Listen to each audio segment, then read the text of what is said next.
Hello, hello, hello. Welcome to today's episode. Today we are talking about releasing expectations.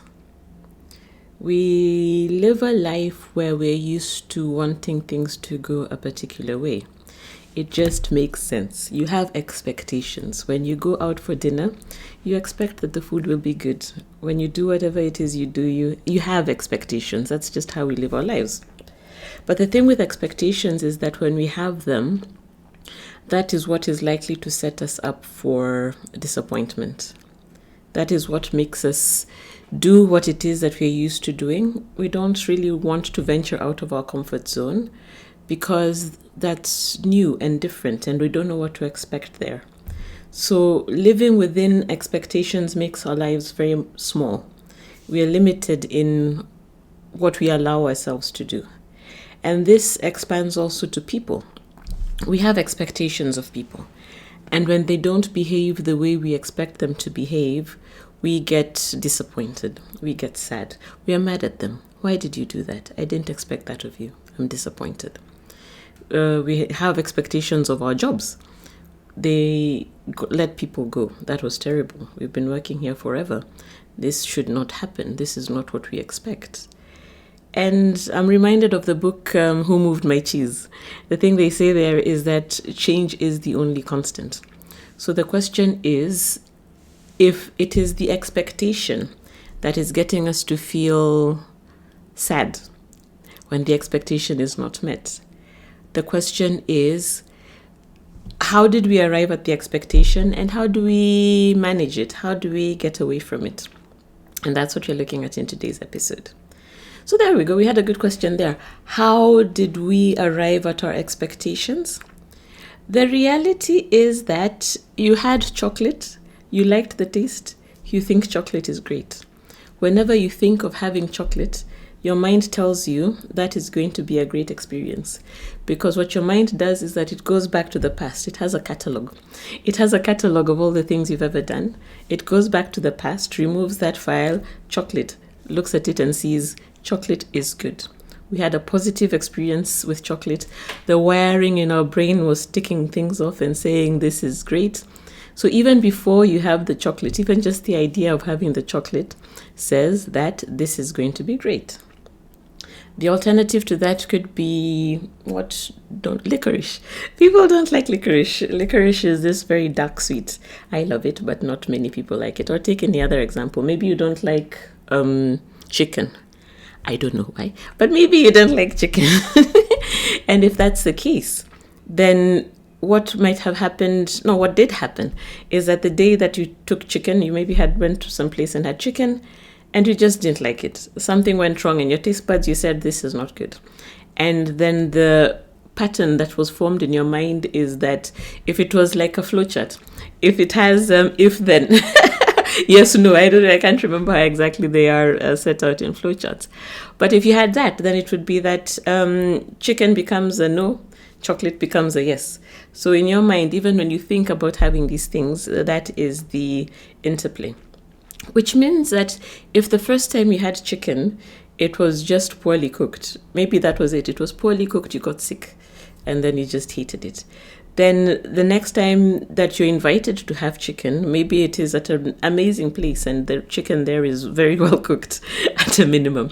And you wouldn't have loved it, but it is an experience that could have enhanced your view of chicken. But because your mind has already said, look, there's no need to think about it. We've done the work. Come on, let's move it. Let's choose the fish. And because of that, then you do not choose the chicken. Then you live a life never eating chicken. And not to say that we have to eat everything on earth, but to say that we close ourselves to certain experiences because of our expectations. This is a totally natural process. We all do it. This is how we live our lives.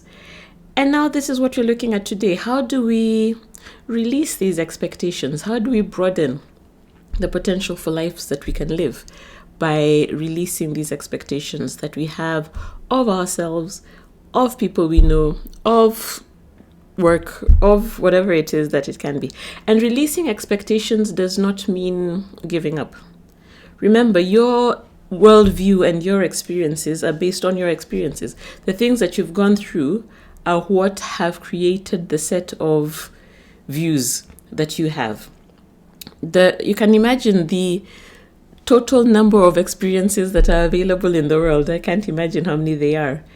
But the fraction that you yourself have lived through would really be infinitesimal. Such a tiny little thing. And yet, because your mind isn't aware of these other things, it closes you from them, sometimes even through fear. I don't know if I should say sometimes, perhaps almost all the time. You have something that at the back is interesting. It excites you. It's something that you'd want to know more about, but you're afraid. You're afraid because your mind is saying, hey, hold your horses. We haven't tried this before. It could kill us. And I mean, it could, but depending on what it is. So if you will not try, now let's move away from food. If you have never used an escalator, for whatever reason, you've never used an escalator, then you get to a building that has an escalator, and you want to try it, but you're afraid. And the fear is probably a natural response to something that excites you, but you are unsure of the outcome. So you try the lift, and maybe you have vertigo. Is that the word? Vertigo, this feeling in your tummy that things, I hope that's the word. This feeling in your tummy that things are not okay. You get queasy, you feel like you're going to fall. You really, really, really have a terribly dreadful experience.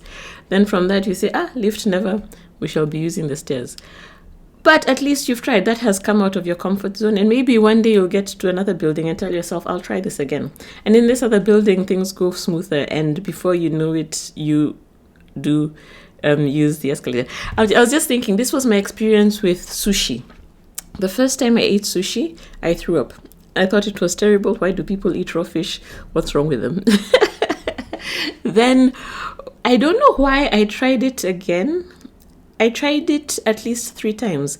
The first time I tried it, terrible. The second time I tried it, I kept it down, but I was concerned about the texture. I didn't really know what this was. Then the next time I tried it, what motivated me to try it was, I believe it was the only food available where I was, and I was hungry. I wish I could tell you that I had this long-lived passion to know everything there is about sushi and discover it and conquer it. It wasn't that at all. That the opportunity just kept showing up. And I just kept telling myself, let's just try. And then I did try it, and now I love sushi. This is one of the things that I eat rather often. It's possible, is the point. But we are talking about the ways to get around it. So first of all is this consideration that what you know is based on your own unique set of circumstances, and what is good is only in relation to your past. You don't know what you don't know. So what other people view as good is in relation to their past. Can you imagine the set of circumstances that have brought you to be here today? That I am standing here now having this conversation is because my ancestors met whenever they met, and they were in that intricate balance between all of them. I was born on the day I was born, the sun was shining or not. I went to school where I went to school. There are all these tiny little things that led me up to eating sushi, that led you up to doing what you're doing. And every single person has these very different, very separate experiences. So then to sit down with someone and tell them sushi is terrible, chocolate is terrible, what was the other one? Chicken is terrible, on the alternative that they're great, is to impose your experiences on them, which is really unfair, which is really not good. And we take this on anything. So your expectation of people can be that they shall do what they say they shall do. Probably a fairly standard expectation to have of people. But if their set of circumstances were that is not achievable, where they grew up, let's see if we can think of an example, where they grew up, what is this about? Doing what they've said they'll do. They never saw it. They just do not have the experience. I'm going to say it. They live in a country. They live in a country where the leadership doesn't do anything that it says it shall do.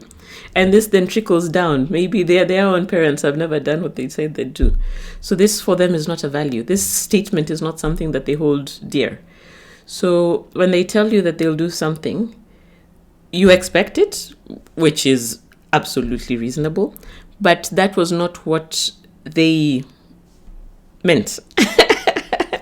So once you notice the pattern, if they tell you they'll do it, they don't. They tell you they'll do it, they don't. After a couple of times, you can reach the realization that this person does not do what they say they're going to do. Does that make them bad? As in a shrug. Whether or not that makes them bad probably depends on where you stand. If everyone in their country and in their environment is in exactly the same place, unless and until you tell them that from your perspective, it is, give your reasons. If we say that we're going to meet at, I want not so much time, but the place. If we say, okay, fine, let's say time. Let's say someone who's always late. So if we say, but I find that a touchy subject. I didn't really want to go there. There's so much different association with punctuality and who are punctual and who are not. So let's say something else. If there was an assignment, maybe. If there was an assignment that was due and they were working on a piece of it and they did not bring in their piece 1, 2, 3 times, then the conversation with them would be that because from your perspective, assignments the deadlines must be followed. Because maybe what has been happening is that you have been the one doing their work because you have come to notice that they don't do it. Then it can be that conversation that as far as you're concerned, this is your expectation because that is what the school curricula is asking you for. Or whatever it is, the reason that you have this assignment by that date. Have the conversation. Communication. So standing back and expecting in your mind that what it is that you have agreed is what it is that must be done because that is what you've agreed and that is only sensible. Your sensibilities, while very sensible, may not match their sensibilities, which are sensible in their own way of seeing the world. So having the conversation, and you are at liberty if this is something that you cannot stomach. If at all this is something that goes completely against your grain, you're at liberty to communicate, cut off the relationship if it gets to that. Find a different study partner if that is what was happening, such that you need to decide whether this is something you can live with or not. Yeah? Then if you do have that firm decision and say that, look, this is not something I'm going to live with, then cut it off. What this does is that it removes you from this gray area of being constantly unhappy with this person who's always doing things that you don't like. Yeah, instead of always now having to complain that, can you imagine? Tom said he was going to do XYZ and Tom hasn't done it. This is the 7th time. Can you imagine? The people who you tell these stories to are probably bored because you told them the last 6 times. And the question from their perspective would become, why do you give Tom work to do? You know he won't do it. Yeah. So it could be the conversation with Tom, see how to realign yourself. My point is that this is just one example, but my point is that there are ways of addressing the discontent that do not just rely on complaining. Complaining is, they call it like a low vibe, a low energy thing to do, especially like the weather. The world over, everyone is always complaining about the weather. Whether it is hot, whether it is cold, whether it is raining, whether it is dry, whether it is snowy, there's always something to be malcontent about in the weather. And as a society, we take this as the norm. When you have a conversation, the first thing you talk about is what the weather is wherever they are. For whatever reason, I don't know. It became a pattern, I guess, and it became a view because probably this comes from when you ask people how they are, the answer must be fine, because no one apparently is really asking how anyone really is. So whatever answer you get is the answer you go with. So if you have some discontent in the bottom of your soul, then you can take it out on the weather. But what the point I was trying to bring out is that even that, this constant flow into the negative, if complaining about the weather is complaining about something you cannot change. Having this conversation and saying it is raining, that is terrible.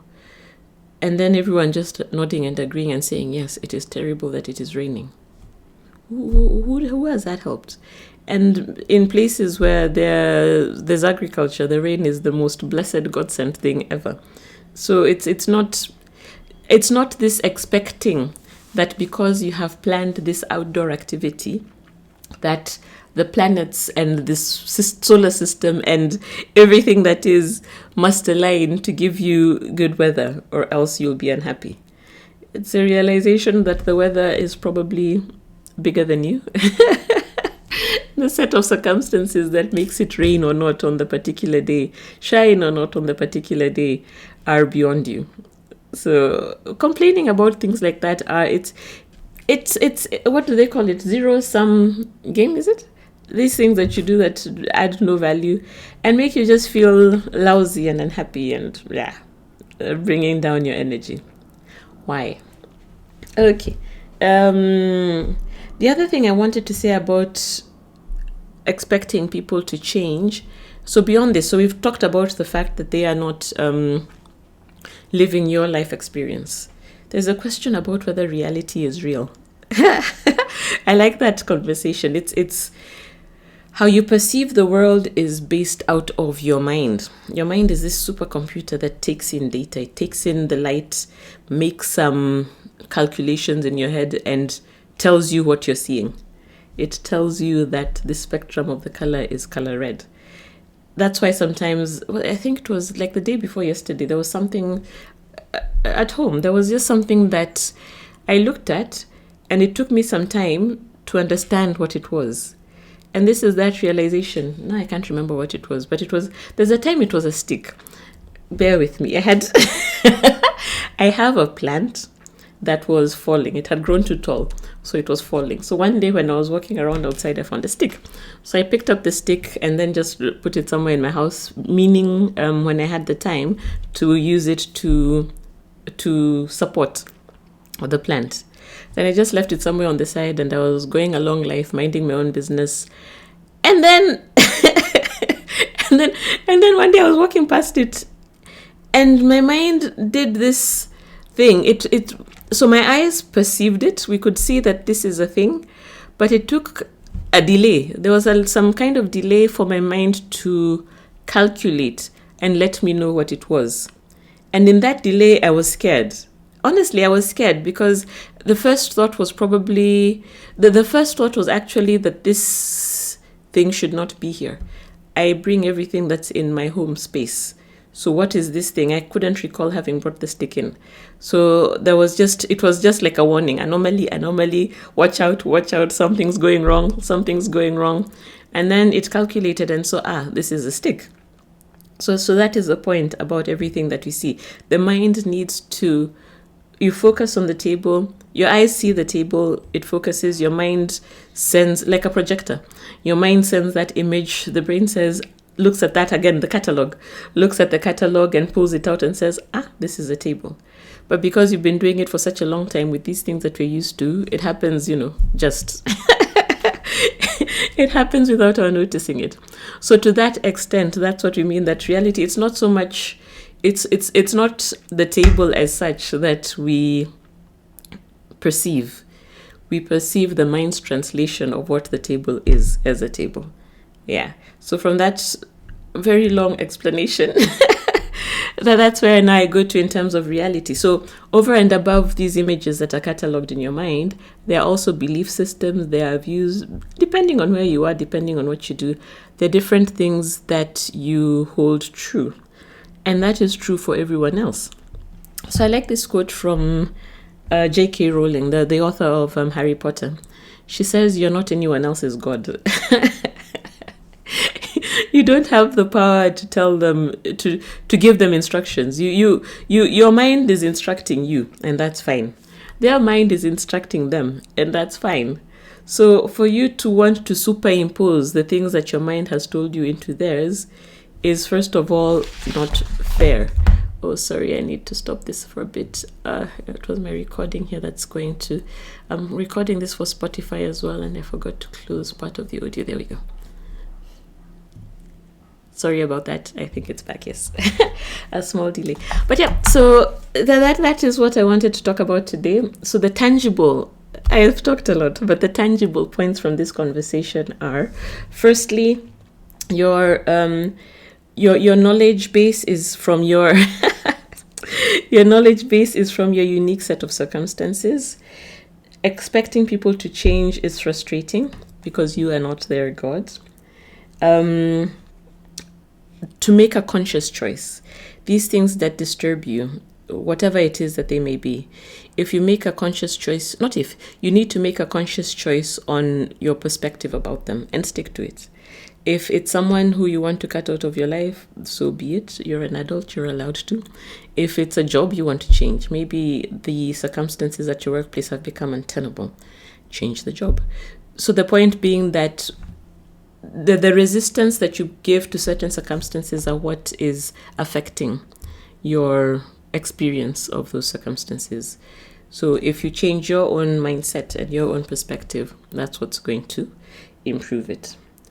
And I believe, oh yes, so I just had one more point in terms of how to do this on an ongoing basis. For myself, what I do is I have to remind myself. I get the feelings bubbling up and I start thinking, no. And I have to remind myself that, look, this is something that is happening and I have the power to determine what experience I shall have from it. And the power is the choice. I get to choose how I want to experience it. I understand that what I believe is based on my set of circumstances. I allow other people, other places, other things to have their own views and beliefs. I try. I'm human, fallible. I don't always succeed. So every once in a while I have to pull myself back and remind myself, no. This is life. Thank you so much for joining me today. I hope you found some nuggets there that were useful. I appreciate the time you spent with me. Until next time, bye-bye.